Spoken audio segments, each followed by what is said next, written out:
अस्सलाम वालेकुम बच्चे, कैसे हैं सब लोग? होप सो सब ठीक होंगे। आज हम हिस्ट्री की physics according to new syllabus chapter 3 का टॉपिक देखेंगे, मोमेंट ऑफ इनर्शिया। उसको देखते हैं। तो पहले थोड़ी सी एक सिचुएशन को एनालाइज करते हैं, फिर उससे वहां से हम मोमेंट ऑफ इनर्शिया को डिफाइन भी करेंगे, उसको एक्सप्लेन करने की तरफ भी आएंगे। तो पहले तो एक सिचुएशन वो बता रहा है, कहता है सपोज करें कि एक मैसलेस रॉड है, मतलब एक रॉड ली है जिसका मैंने अज्यूम किया कोई मैस नहीं है। आपने इस रॉड की सेंड पे ना आपने एक मैस अटैच कर दिया, इस रॉड को इस सेंड पे आपने इसको पिवटेड कर दिया पॉइंट ओ के ऊपर।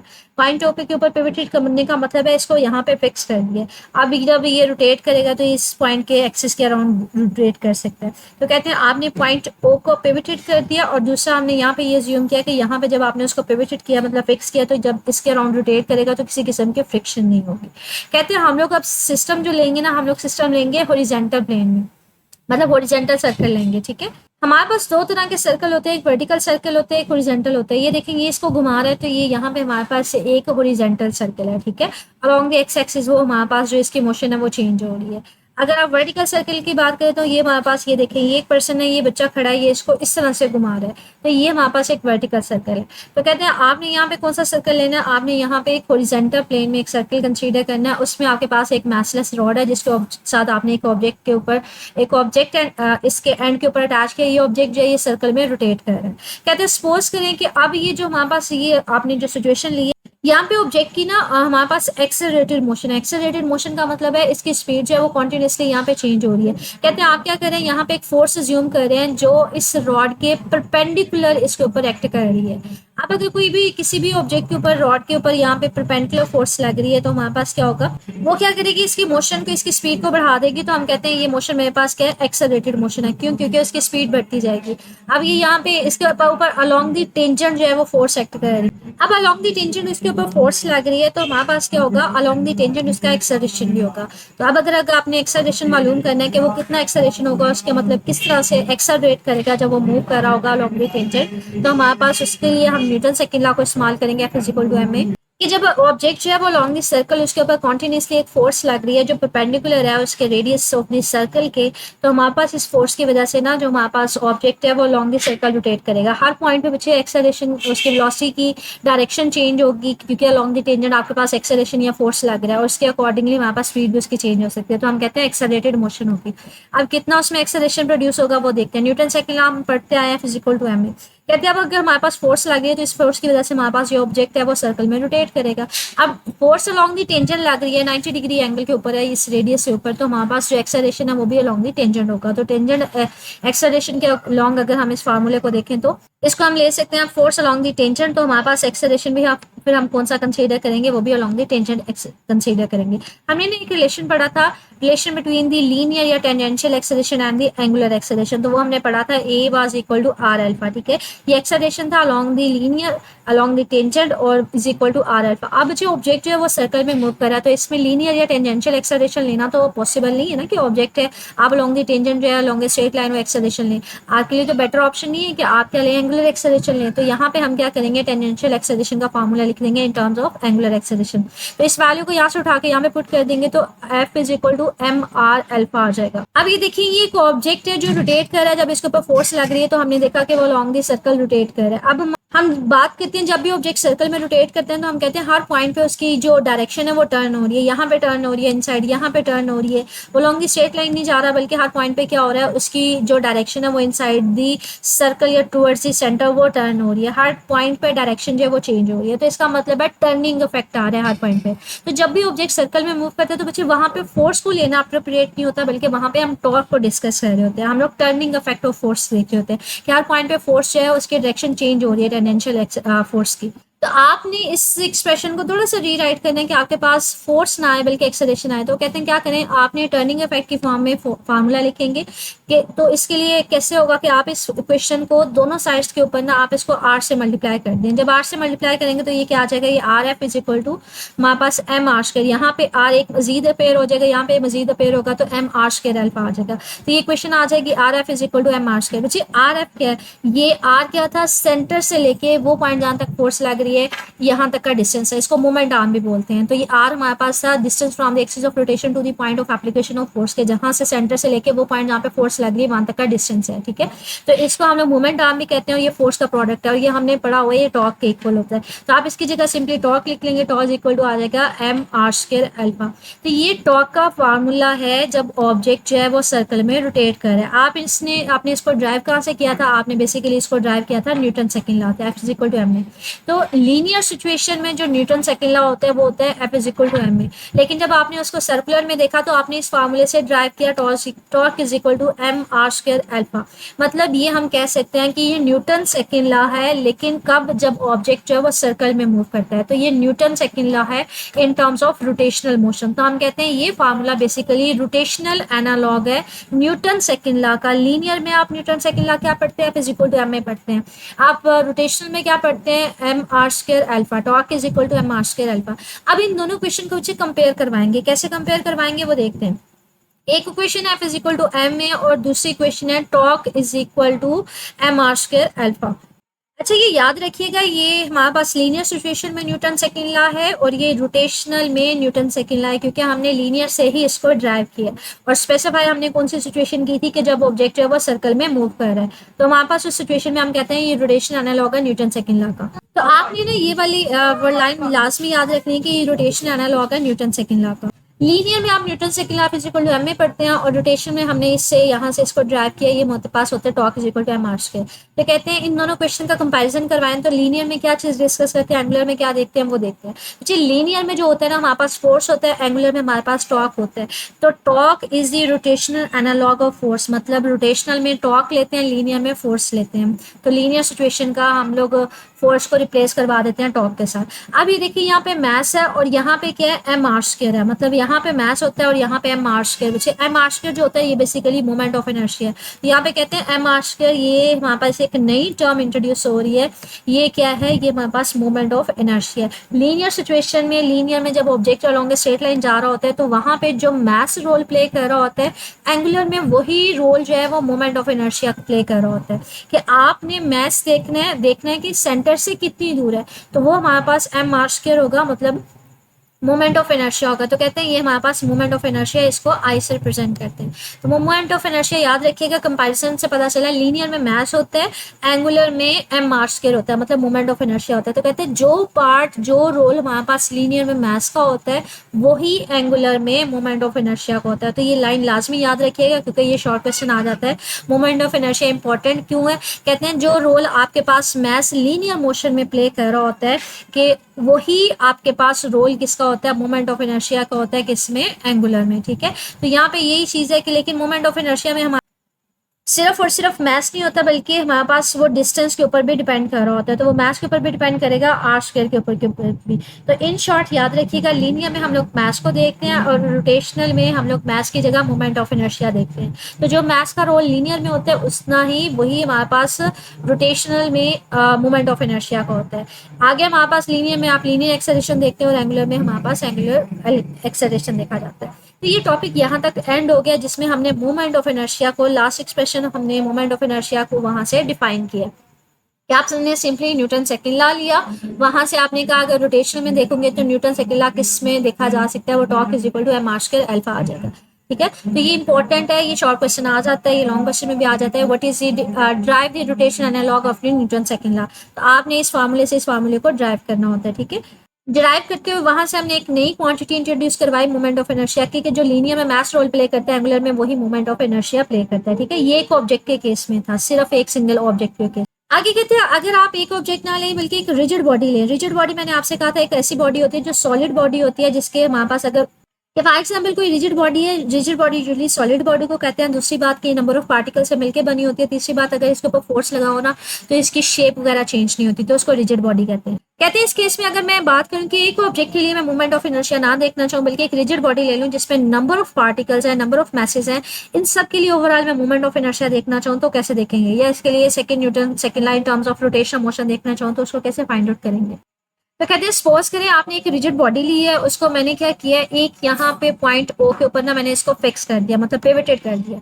यहाँ पे मैंने इसको किसी कील के साथ, किसी चीज के साथ इसको अटैच कर दिया, तो हम कहते हैं इसको मैंने यहाँ पे पिवटेड कर दिया।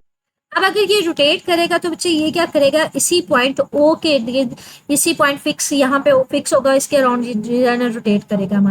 तो आप इस पॉइंट को सेंटर मान लेंगे। कहते हैं सपोज करें मैं इसके ऊपर कंसीडर करती हूँ कि स्मॉल से नंबर ऑफ मैसेज से मिलकर बना ये पॉइंट, यहाँ पे कोई एटम होगा, इसका M1 है, यहाँ पे M2 है, तो छोटे छोटे आपने पीसेस ले लिए, छोटे छोटे मैसेज ले लिए, M1 M2 है M3, और इनका सेंटर से डिस्टेंस किया, M1 है तो R1 होगा, M2 में आपने मैस लिया तो R2 होगा, M3 है तो इसका R3 होगा। तो यहाँ पे आपने छोटे से स्मॉल से पीसेस ले लिए, M1 M2 और M3, और इनका जो सेंटर से डिस्टेंस है वो R1 R2 and so on. ठीक है, तो कहते हैं जब ये आप इस रिजिड बॉडी को अपनी एक्सिस के गिर्द रोटेट करवाओगे तो बच्चे हर ऑब्जेक्ट जो है, हर मास जो है वो भी रोटेट करेगा। जब ये रोटेट करेगी तो M1 भी रोटेट करेगा, M2 भी रोटेट करेगा, M3 भी रोटेट करेगा।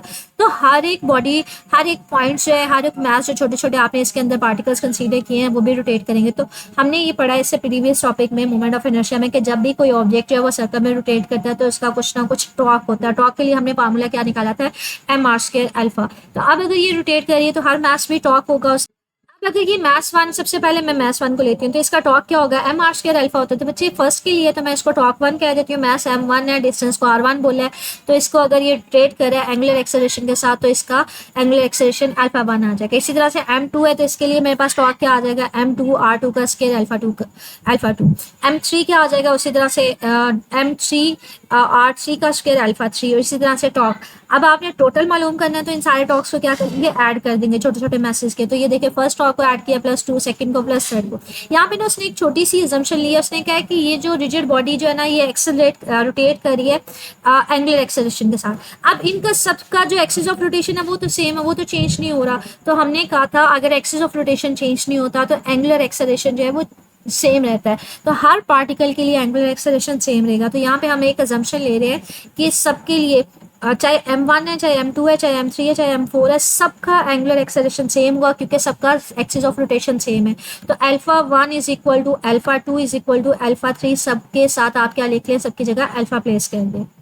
मतलब ये सारे के सारे जो मैसेज हैं वो एक ही एंगुलर एक्सेलरेशन के साथ रोटेट करेंगे। तो जब अल्फा 1 अल्फा 2 सबकी जगह अल्फा पुट ऑन कर देंगे, जब इन सबको लास्ट पे कलेक्टिवली ऐड करेंगे तो सब में से अल्फा क्या हो जाएगा, कॉमन आ जाएगा। ठीक है, तो कहते हैं सारे के सारे मैसेज हैं वो एक ही एंगुलर एक्सेलरेशन के साथ रोटेट कर रहे हैं, इसलिए सबकी जगह आप अल्फा लिखते हैं। अल्फा लिखेंगे तो सब में से कॉमन आ जाएगा। तो जब ये देखेंगे एक्सप्रेशन एक्सपैंड हुआ मतलब मल्टीपल चीज़ों को आपने ऐड किया हुआ है। अल्फा तो कॉन्स्टेंट था, वो बाहर निकल आया क्योंकि सब में सेम था।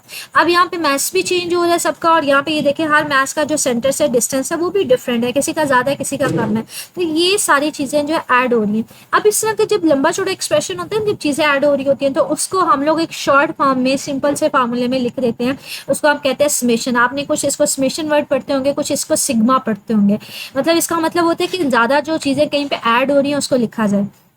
अब उसको लिखने का तरीका क्या होता है बच्चे, यहाँ पे नंबर ऑफ मैसेज आपने कंसीडर किए थे M1 M2 M2 3 M4 and so on up to n masses. तो आपने n मैसेज n पार्टिकल्स के टॉक को ऐड अप किए। अब इसको लिखने का तरीका क्या होता है, इसको समेशन या सिग्मा साइन लिखते हैं। अब इसको लिख के कैसे बच्चे, इसकी रेंज बताई जाती है, ये कहाँ से स्टार्ट हो रहे हैं। पहले आपने पहला पार्टिकल लिया, फिर दूसरा लिया, फिर तीसरा लिया, फिर चौथा मैस लिया, फिर अप टू n लिया। तो रेंज कहाँ से कहाँ तक है, 1 से n तक। तो range i is equal to 1 से n। तो ये रेंज लिखने का तरीका होता है, कहाँ से स्टार्ट हो रहा है और कहाँ पे एंड हो रहा है। तो यहाँ पे इसके बॉटम से लिखते हैं i इज इक्वल टू, मतलब आप बता रहे हो कि कहाँ से स्टार्ट हो रहा है, उसकी रेंज कहाँ से कहाँ तक है, 1 से n तक। अब जहाँ जहाँ पे 1 2 3 लिखा हुआ है ये रेंज तो हमने लिख दी है 1 से n तक है, और इसको कहा किससे किस रिप्रेजेंट किया, i के से। तो इन सब की जगह क्या लिखते हैं, i लिख रहे हैं। जहाँ जहाँ पे 1 2 3 लिखा हुआ है वहाँ पे i लिख रहे हैं। m के साथ लिखा था तो वहाँ पे i लिख दिया, r के साथ सबके साथ लिखा था तो वहाँ पे भी i लिख दिया। तो ये पूरा एक लंबा चौड़ा एक्सप्रेशन जहाँ पे चीजें एड अप हो रही होती है ना, उसको शॉर्ट फॉर्म में लिखने का एक तरीका होता है। ठीक है, तो उसको आप समेशन में लिख देते हो। समेशन की आपने रेंज बतानी होती है, लिमिट बतानी है कि वो कहाँ से कहाँ तक है, तो हम इसको स्पेसिफाई कर देते हैं i इज इक्वल टू 1 से n तक है। ठीक है, तो जितना भी होगा, फॉर एग्जांपल ये 10 मैसेज लिए होंगे ना, यहाँ पे अगर 10 होगा तो ये रेंज यहाँ पे 10 आ जाएगी। और जहाँ पे इसको समेशन आपने लिख दिया, अब जहाँ जहाँ पे 1 2 3 आ रहा है वहाँ पे i लिख दें। अब अल्फा उस तरह से, ये तो आपके पास मोमेंट ऑफ इनर्शिया नहीं था, मैथ्स और डिस्टेंस का स्क्वायर जो था सेंटर से, वो मोमेंट ऑफ इनर्शिया था। तो ये ओवरऑल पूरी बॉडी में जितने मैसेज हैं उन सबका मोमेंट ऑफ इनर्शिया। तो आप उसको कैपिटल कैपिटल आई के साथ लिख सकते हैं, ठीक है। मोमेंट ऑफ इनर्शिया को किसके साथ लिखते हैं, आई के साथ लिखते हैं।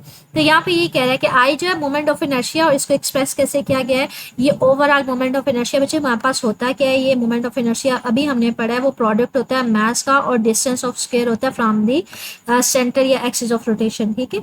अब यहाँ पे तो आपने नंबर ऑफ मैसेज लिए थे, उन सबका मोमेंट ऑफ इनर्शिया है, उन सबको ऐड करेंगे तो वो आपको कलेक्टिवली मोमेंट ऑफ इनर्शिया दे देगा। तो ये याद रखिएगा, टॉर्क का फार्मूला क्या होता है, torque is equal to I alpha होता है, ठीक है। तो ये मोस्ट कॉमनली पूछ भी लिया जाता है।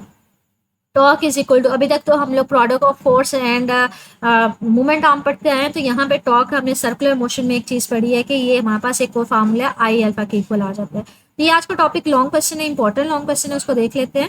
तो ये आज का हमारा लॉन्ग क्वेश्चन है, कहते हैं डिफाइन करें कि हमारे पास मोमेंट ऑफ इनर्शिया, डिफाइन करें मोमेंट ऑफ इनर्शिया को प्रूव करें कि torque acting on a rigid body is equal to the product of moment of inertia and angular acceleration. तो वो हमने आज प्रूव भी किया है। ये देखें, जिसमें हमने प्रूव किया था लास्ट पे कि टॉर्क जो था वो किसके इक्वल था, प्रोडक्ट था मोमेंट ऑफ इनर्शिया का और एंगुलर एक्सेलरेशन का। तो इसका मतलब है पहले वो कह रहा है मोमेंट ऑफ इनर्शिया को एक्सप्लेन करें, मोमेंट ऑफ इनर्शिया को आप यहाँ से डिफाइन करेंगे, थोड़ा बहुत हाईलाइट करेंगे ये वाला, ठीक है। तो आप एक मोमेंट ऑफ इनर्शिया को आप चाहे तो बच्चे मोमेंट ऑफ इनर्शिया की डायरेक्टली डेफिनेशन लिख के उसके बाद यहाँ से रिजिड बॉडी से इसको स्टार्ट कर सकते हैं, लेकिन प्रेफरेबल है कि आप इसको यहाँ से स्टार्ट कर लें, तो वो बेटर ऑप्शन है कि एक्सप्लेन कर दीजिएगा थोड़ा सा। लेकिन अगर डायरेक्ट डेफिनेशन लिखना चाह रहे हैं तो हम कह सकते हैं moment of inertia is the product of mass and square of the distance from the centre. तो वहाँ से डिफाइन करके इसका फार्मूला लिखिएगा, is equal to M R square, ठीक है। तो इसके अकॉर्डिंगली इसका साथ में यूनिट लिख लीजिएगा, इसके बाद रिजिड बॉडी का डिस्कस कर लीजिएगा, ठीक है, यहाँ से ऑनवर्ड। लेकिन अगर आप एक्सप्लेन पूरा करना चाह रहे हैं तो वो भी एक बेटर ऑप्शन है, वो भी कर सकते हैं। लाइक ये देखिए, ये मोमेंट ऑफ इनर्शिया की प्रॉपर डेफिनेशन है, प्रोडक्ट है मास का and square its perpendicular distance from the axis of rotation. तो इसका फार्मूला लिखिएगा, ये डेफिनेशन, इसका फार्मूला, और साथ में आपसे रिजिड बॉडी के बारे में पूछा हुआ है तो रिजिड बॉडी का टॉपिक यहाँ से स्टार्ट हो रहा है, ठीक है, जैसे आपके पास बुक में मैंने आपको हाईलाइट कर दिया। तो ये भी हमारे पास लिखा जा सकता है, क्योंकि इसने कहा है कि आपके पास उसको करना है, आपने डिफाइन करना मोमेंट ऑफ इनर्शिया को, तो चाहे उसको एक्सप्लेनेशन में ना लेके जाइएगा, सिर्फ उसकी डेफिनेशन आप लिख दीजिएगा, जैसे मैंने आपसे ये भी आपको दिखाया है, ये डेफिनेशन आप इसकी लिखते हैं, इसका फार्मूला लिखते हैं, बाद में डायरेक्ट रिजिड बॉडी, मतलब यहाँ से आप आ जाएं, ठीक है, जैसे मैंने आपको बुक से यहाँ से इस टॉपिक को एक स्टार्ट कर दिया। लेकिन अगर आप इसको स्टार्ट से एक्सप्लेन करेंगे तो एक बेटर ऑप्शन है, नहीं करना चाह रहे तो इसका आंसर ये भी ओके। ऐसे यहाँ पे है कि स्टेट करें second law of motion in terms of rotation. तो ये आज हमने जैसे देखा था, ये जो हमने न्यूटन सेकंड लॉ से आपने फार्मूला ड्राइव किया था टॉर्क का, torque was equal to M R square alpha. मैंने कहा था ये बेसिकली आपके पास रोटेशनल एनालॉग है, मतलब रोटेशन मोशन में आप इसको न्यूटन सेकंड लॉ बोलते हैं, क्योंकि न्यूटन सेकंड लॉ से आपने इसको ड्राइव किया हुआ है। अगर इसका प्रॉपर एग्जैक्ट आंसर देखते हैं तो वो हमारे पास डेफिनेशन आ जाएगी कि आपने टॉर्क को डिफाइन किया हुआ है कहाँ से, न्यूटन सेकंड लॉ, तो वो हमने हमारे पास क्या किया था, torque is equal to I alpha. पीछे मूवमेंट ऑफ इनर्शिया क्या होता है, आई, और यहाँ पे अल्फा आ जाएगा, तो इसको आई अल्फा भी लिख सकते हैं, ठीक है। तो इसको डेफिनेशन की फॉर्म में लिख रहा है कि ये प्रोडक्ट है किस किस का, मोमेंट ऑफ इनर्शिया का और एंगुलर एक्सेलरेशन का। तो यहाँ पे ये कह रहा है कि हमारे पास स्टेटमेंट क्या है, एंगुलर मोमेंटम हमारे पास, आप इसी फार्मूले को मैथमेटिकली लिख दीजिएगा, product of moment of inertia and angular acceleration, ठीक है। तो ये वाली डेफिनेशन करने की जरूरत नहीं है, इसी फार्मूले को वर्ड्स में लिख लीजिएगा, it is a product of moment of inertia and angular acceleration. अच्छा, जैसे 3.10 MCQ है, the moment of inertia depends on, तो मोमेंट ऑफ इनर्शिया का फार्मूला क्या था, मास के, मतलब मोमेंट ऑफ इनर्शिया मास के ऊपर डिपेंड करता है और सेंटर से जो डिस्टेंस एक्सिस ऑफ रोटेशन है उससे डिपेंड कर रहा है। तो इसका करेक्ट ऑप्शन क्या होगा, ए ऑप्शन होगा, ठीक है। ये आज का टॉपिक है जो इंपॉर्टेंट है, लॉन्ग क्वेश्चन के हिसाब से भी इसमें शॉर्ट क्वेश्चन भी पूछ लिया जाता है, जैसे आपसे पूछ लिया जाता है न्यूटन सेकंड लॉ को ड्राइव करें for the case of the rotation analog, तो आपने यहाँ से स्टार्ट करना है, इसको लास्ट तक लेके जाना है, यहाँ तक आपने इसको ड्राइव करना है स्टार्ट से लेके, ठीक है। इसके बाद ये शॉर्ट क्वेश्चन आ जाता है, मोमेंट ऑफ इनर्शिया की इंपॉर्टेंस लिखें, तो इसका रोल वही होता है जो मास का लीनियर केस में होता है, ठीक है, मतलब ये पैसेज जो है इसकी इंपॉर्टेंस को बता रहा है। इसके अलावा ये एमसीक्यूज में आ जाता है, लीनियर में फोर्स होती है, रोटेशनल में टॉर्क होता है, लीनियर में एक्सेलरेशन होता है, रोटेशनल में एंगुलर एक्सेलरेशन होता है, लीनियर में मास होता है, एंगुलर में मोमेंट ऑफ इनर्शिया होता है। तो ये एमसीक्यू आ जाता है, ठीक है। इससे रिलेटेड मुझे कुछ पूछना हो मेरे से कमेंट सेक्शन में पूछ लीजिएगा। ओके, अल्लाह हाफिज़।